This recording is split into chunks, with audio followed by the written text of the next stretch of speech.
je pensais pas jouer cette compétition dans ma vie. D'habitude, tu joues contre eux à FIFA. Ouais.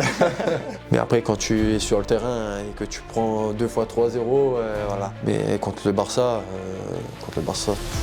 Pedri, c'était incroyable. Voilà, j'étais dans le rond central, je me suis dit, allez, c'est bon, ils vont refuser. C'est sûr et certain. Et là,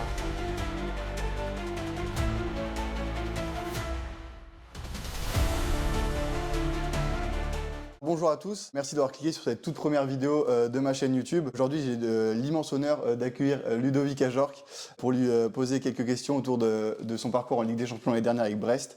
Donc Ludovic, tu es attaquant au Stade Brestois. oui.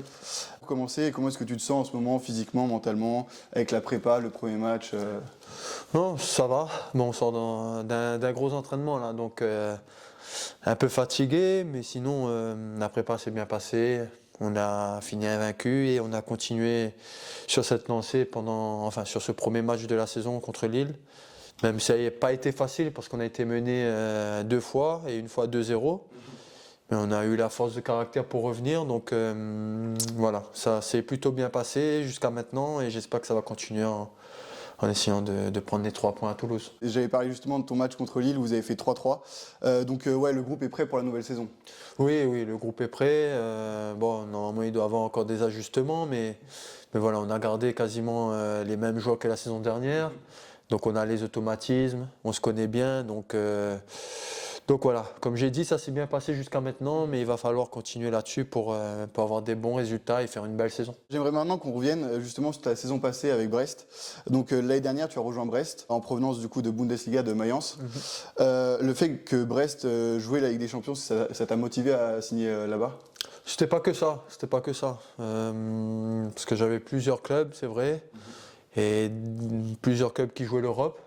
Donc ce qui m'a motivé à rejoindre Brest, c'est vraiment cet esprit famille, quoi. Quand je les regardais jouer, quand j'étais en Allemagne, voilà, ils étaient vraiment tous ensemble. Bien sûr qu'il y a de la qualité, mais ce qui a fait la différence aussi, c'est que ça joue ensemble, quoi. Ouais. Voilà, c'était un groupe, des potes, et c'est vraiment ça qui m'a donné envie de rejoindre ce club. En plus, tu connaissais quelques joueurs avec Oui. qui tu avais déjà pu jouer, donc j'imagine que ça a aidé aussi. Oui, j'ai eu beaucoup Kenny, Lala, Jonas Martin, Pereira Lage. Voilà, je les ai eus au téléphone avant de venir, j'ai eu le coach, j'ai eu Greg. Donc c'est vrai que quand tu es aussi demandé, c'est vrai que ça te donne envie de rejoindre le club. Donc voilà, j'ai pas hésité et j'ai voulu vraiment rejoindre ce club-là. Malheureusement, la saison du coup dernière, elle commençait assez mal. Vous avez fait 2 défaites, la première contre Marseille 5-1, puis 2-0 contre Lens. Comment est-ce que tu te sentais justement à ce moment-là? Est-ce que tu appréhendais les matchs de Ligue des Champions avec ces résultats? Non. Comme j'ai dit, voilà, je regardais beaucoup les matchs de la saison d'avant. Je savais qu'il y avait de la qualité. Voilà, c'était juste un petit contretemps au début. Voilà, le temps d'avoir les recrues aussi, parce que voilà, on a eu plein de joueurs qui sont arrivés à la fin du mercato, et le temps que ça prenne aussi, voilà. Et non, j'étais pas inquiet, je savais qu'on allait répondre présent dans cette saison-là, et on l'a plutôt bien fait. Justement, vous avez très bien rebondi en vous imposant donc 4-0 contre Saint-Etienne. En plus, tu marques là-bas. Qu'est-ce qui vous a permis de vous relancer? Non, comme j'ai dit, c'est une bande de copains, des potes, voilà, on jouait les uns pour les autres, et c'est vrai que les 2 premiers matchs, c'était pas des matchs faciles, hein. On reçoit Marseille et on va à Lens, donc c'est vraiment pas les plus simples à jouer.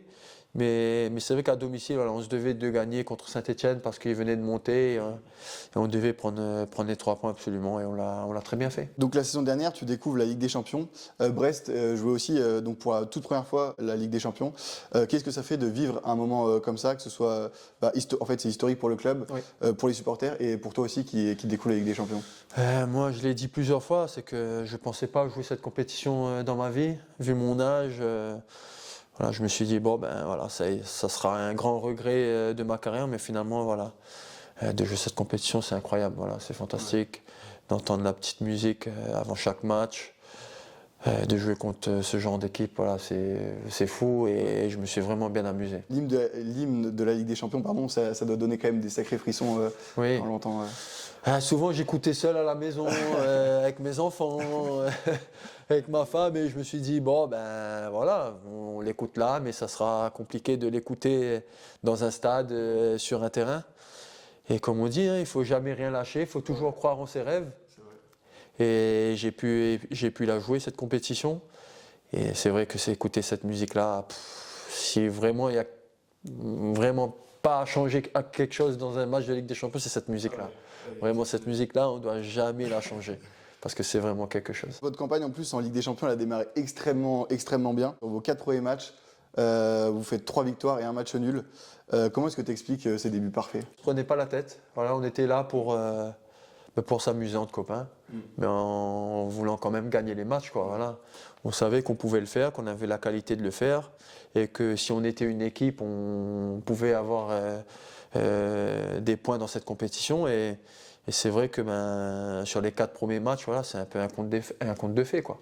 De faire 3 victoires, et de belles victoires, et un nul aussi à la maison contre le champion d'Allemagne. Donc, voilà, ça n'a pas été simple parce qu'un petit club comme Brest de première participation de cette compétition, et on voit que toute la France nous soutenait, quoi. Et ça aussi, c'était incroyable, quoi, parce que quand ils nous regardaient, je pense qu'ils se voyaient aussi.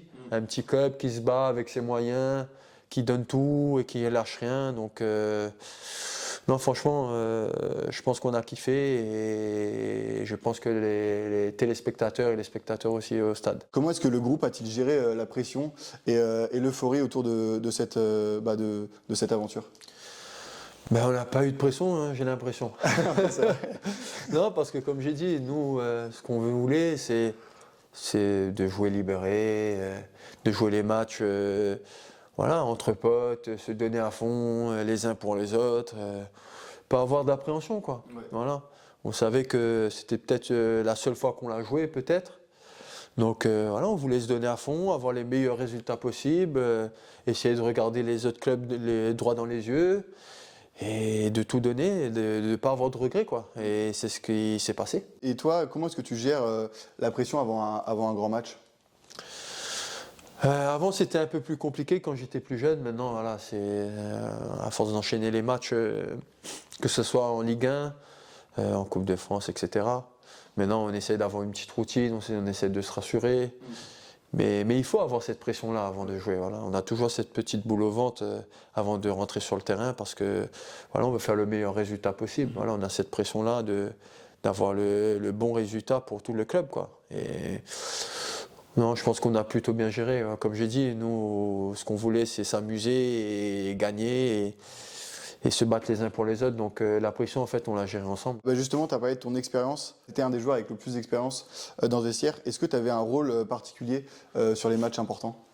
Non, non. Bon, il y a des cadres ici. Voilà. Moi, je venais d'arriver, donc j'ai laissé les autres faire. Voilà. Il y a des cadres toujours, d'ailleurs.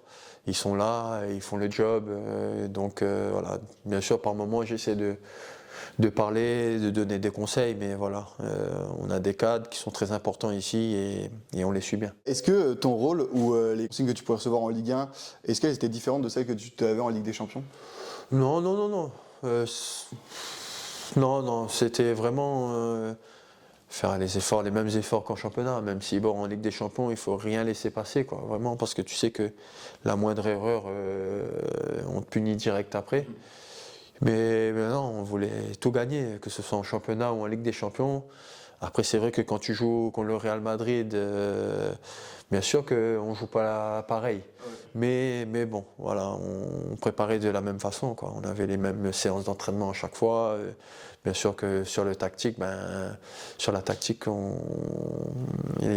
chaque équipe avait ses spécificités, quoi. Donc on essayait de s'adapter à ça, mais sinon on préparait les matchs de la même façon, que ce soit un gros ou un petit. J'imagine qu'en fonction de l'adversaire, le plan de jeu pouvait être assez différent. Bien sûr, il y a des équipes où tu vas presser, il y a des équipes où tu presses un peu moins, tu laisses le ballon parce que tu sais que si tu presses mal, ils vont exploiter le moindre espace pour te tuer. Donc forcément, on essayait de s'adapter par rapport à ça. Comme j'ai dit au tout début de l'interview, tu es numéro 9, c'est le poste que tu préfères, j'imagine. Oui. Est-ce que tu as un joueur dont tu t'inspires à ce poste-là? J'en ai eu plusieurs. Comme je suis réunionnais, voilà, le premier que je vais citer, que je cite tout le temps, c'est Guillaume Moreau. Okay. Voilà, je suivais beaucoup de la Réunion, c'est le même profil que moi. Il jouait dans un grand club au PSG.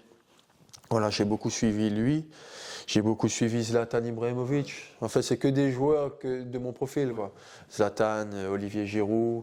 Et après, il y a un joueur que j'aimais bien aussi, moins de mon profil, c'est Benzema, parce que j'aimais bien comment il jouait. En même temps, il était buteur. Donc voilà un peu les joueurs que je regardais. Et tu as dit Olivier Giroud, en plus, du coup, tu as joué pour la Oui. première fois contre lui le week-end dernier. Vous avez pu échanger un petit peu à la fin du match ou, Non. Sur le terrain, oui, mais pas à la fin du match.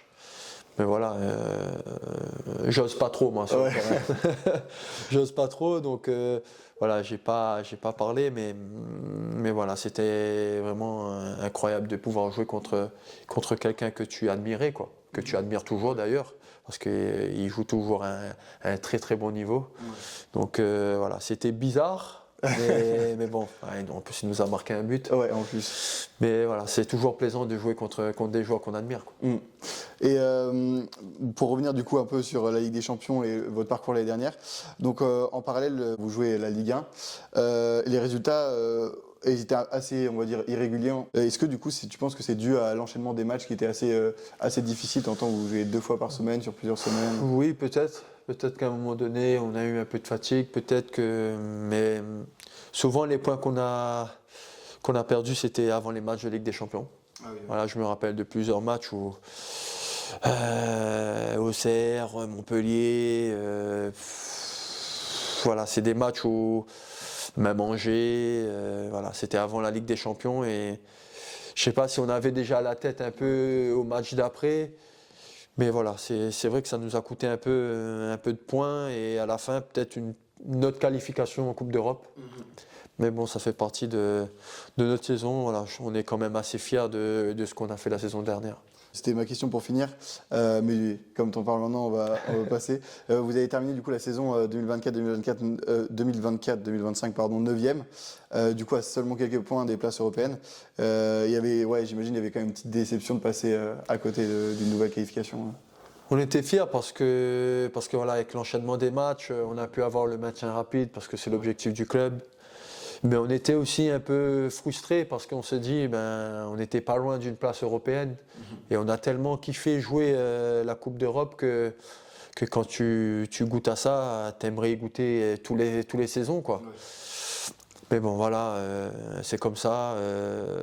Malheureusement, pour quelques points, on n'a pas réussi à accrocher une place. Mais voilà, ce qu'on a fait quand même, c'est quelque chose. Parce que pour un petit club comme Brest, avec le peu de moyens, de pouvoir faire une saison où on n'est pas le couteau sous la gorge pour le maintien, où on a fait un 16e de finale de Ligue des Champions, on est allé jusqu'en quart en Coupe de France, et d'ailleurs c'est un petit regret quand même parce qu'on aurait aimé aller un peu plus loin en Coupe de France.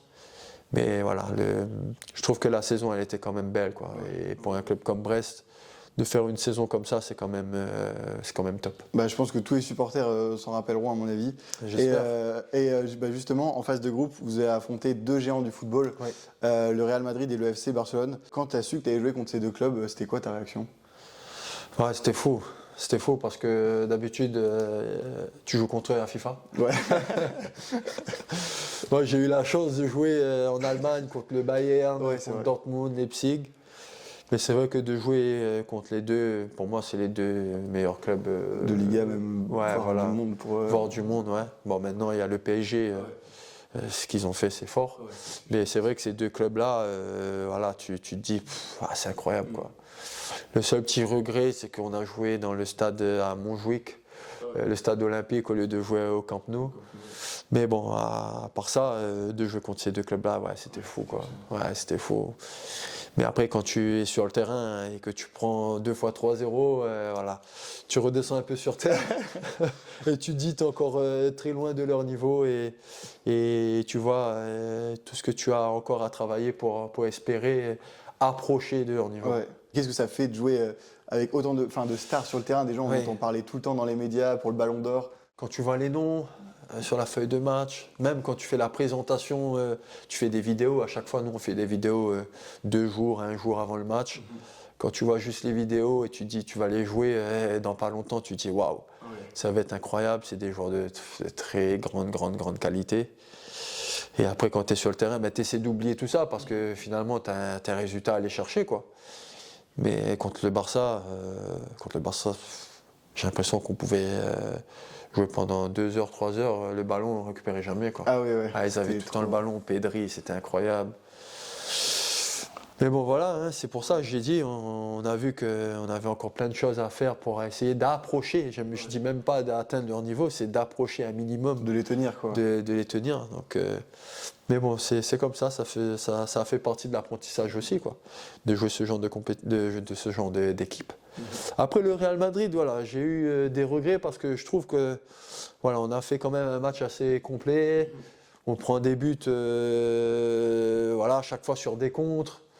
On a eu un but refusé. J'aurais aimé à un partout au début de deuxième voir ce qui allait se passer, mais bon, voilà, c'est comme ça. On a joué 2 grands clubs.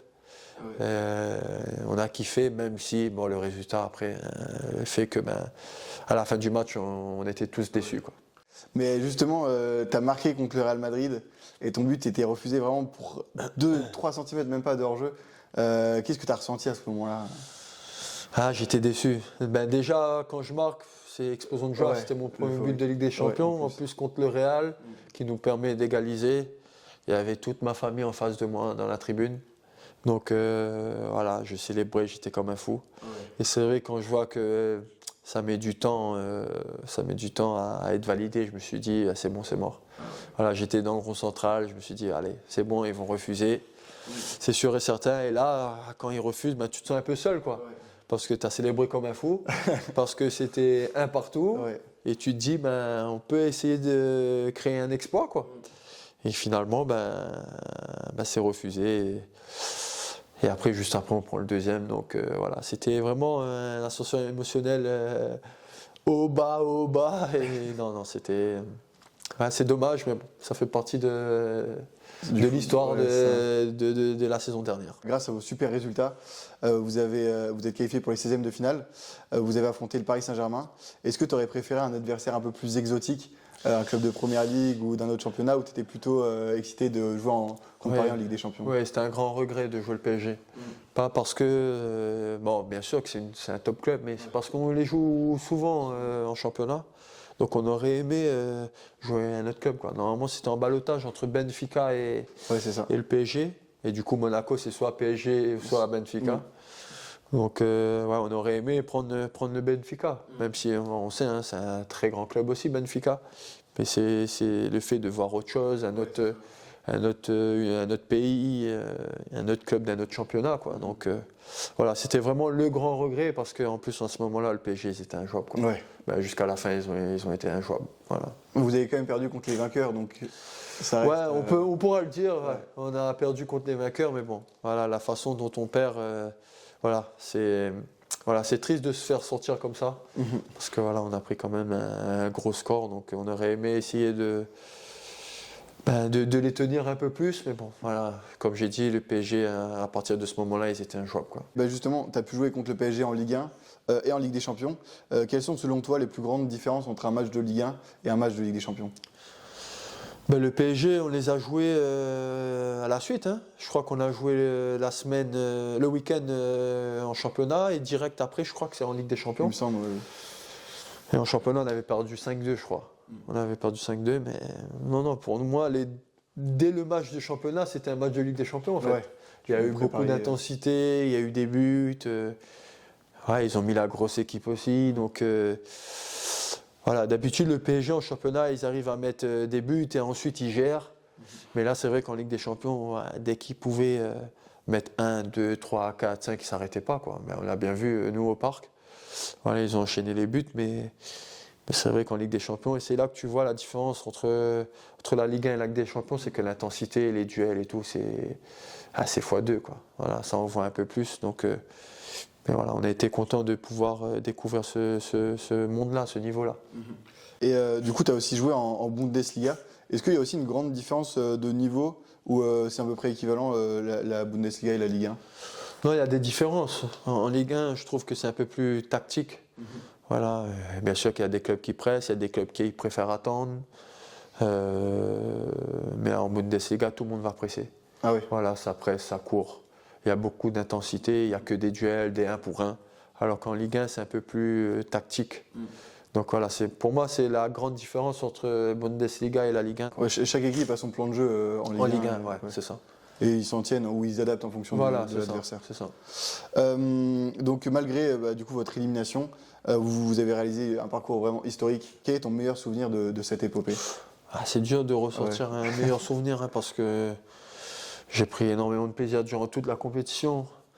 Mais bon, allez, pour l'histoire, on va dire le premier match parce que voilà, c'est la première du Stade Brestois en Ligue des Champions, la première victoire. Le premier but, il a été marqué par quelqu'un qui a été formé ici aussi. Donc voilà, on va retenir ce premier match-là et ma première passe décisive aussi dans cette compétition. Quel enseignement tires-tu de cette expérience au plus haut niveau du foot? Que les grandes équipes, voilà, on est encore très loin de ce niveau-là. Nous, en tout cas, Brest, voilà, même si on a essayé de montrer le meilleur visage possible. Mais on a vu que contre ces gros clubs-là, on a pris 2 fois 3-0 contre Barça, Real et contre le PSG, bon, j'en parle pas.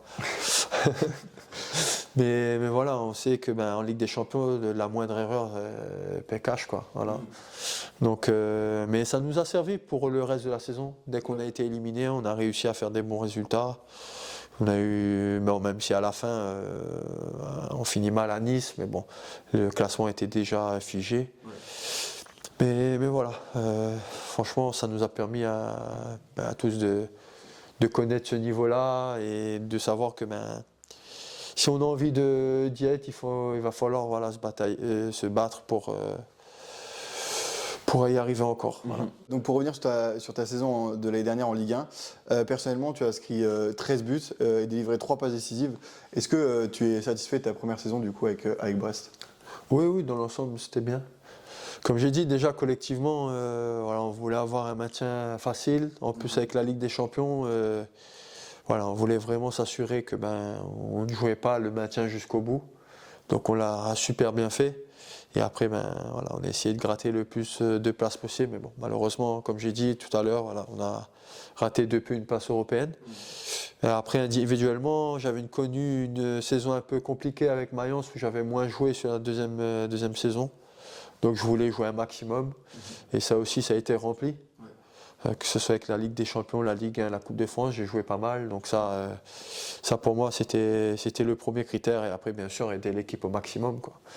J'ai pu marquer des buts, faire des passes et voilà, donc oui, pour une première saison ça a été top pour moi. Oui. Et quel serait ton objectif pour la saison qui vient juste de commencer d'ailleurs? Jouer un maximum aussi. Si je peux jouer tous les matchs, je vais tout faire pour jouer tous les matchs et bien sûr avoir le maintien le plus rapide possible aussi. Et ensuite aider l'équipe en marquant et en faisant des passes décisives le plus possible aussi. J'aimerais maintenant qu'on fasse une petite séquence un peu plus, on va dire, rapide et fun. Okay. En gros, je te pose une grosse dizaine de questions. Tu réponds oui, non, ou alors par 2-3 mots ou phrases. Ok. Est-ce que Brest peut viser l'Europe cette saison? Comme j'ai dit, ici c'est le maintien rapide avant. Et après, si on est dans le bon wagon, pourquoi pas, mais déjà vraiment assurer le maintien le plus rapidement possible. Qui est le plus drôle du vestiaire? Ouf. Il y en a beaucoup. Hein. Moi j'aime bien Hugo. Faut que je réfléchisse. Hugo, on peut rester sur Hugo Magnifique. Allez, on va dire Hugo, allez. Et quel est le joueur qui t'a le plus impressionné sur un terrain? J'ai joué avec Bouffa, j'ai joué avec Pépé, même Amiri de Mayence, techniquement c'est très fort. Burkhardt, l'attaquant à Mayence aussi, c'est très fort. Donc ces joueurs-là. Ouais. Est-ce que tu pourrais jouer gardien en cas d'urgence? Pourquoi pas? Comme Giroud, justement, à un match avec... S'il faut, voilà, je suis prêt à aider. Est-ce que tu écoutes du rap avant les matchs? Pas du tout. Ton rituel avant un match? Mon rituel? Je fais tout le temps la même chose, mais je fais toujours mon bandeau. Je fais toujours mes massages avant le match. Et j'écoute toujours les mêmes musiques, mais c'est des musiques de La Réunion. Ok. Est-ce que la France, c'est le meilleur championnat européen en termes d'ambiance? Ah, j'ai connu la Bundesliga, hein, toujours plein à tous les matchs, mais c'est vrai que c'est de mieux en mieux quand même en Ligue 1. Ouais. Des très beaux copes. L'année dernière, Saint-Etienne, ça m'avait marqué. Il y avait vraiment une belle ambiance et tout. Donc, non, franchement, en France, il y a quand même des belles ambiances. Qui est ton meilleur ami si tu veux citer une personne dans le foot? Dans le foot, j'en ai deux où j'ai régulièrement en message. C'est Thomasson de Lens et Liénard qui jouait aussi à Strasbourg avec nous. Donc, ok. Voilà. Tu préfères marquer un but ou délivrer une passe décisive? Marquer un but. Ouais. Selon toi, quelle est la qualité essentielle pour devenir footballeur? Oula, ben moi, mon parcours à moi, c'est. Voilà, moi j'ai travaillé dur, de rien lâcher. Donc moi c'est dans le travail quoi, dans le travail, dans toujours croire en ses rêves, toujours avoir confiance en soi. Donc voilà, ce que je peux dire à un jeune. Ouais. De bien travailler, d'être professionnel. Voilà. Est-ce que tu regardes beaucoup les réseaux sociaux? Pas beaucoup. Pas beaucoup. Si tu n'étais pas footballeur, quel métier ferais-tu? Je voulais être prof de sport. Ok, donc ça reste en lien quand même. Ouais, dans le sport. Est-ce que tu serais capable de devenir coach après ta carrière?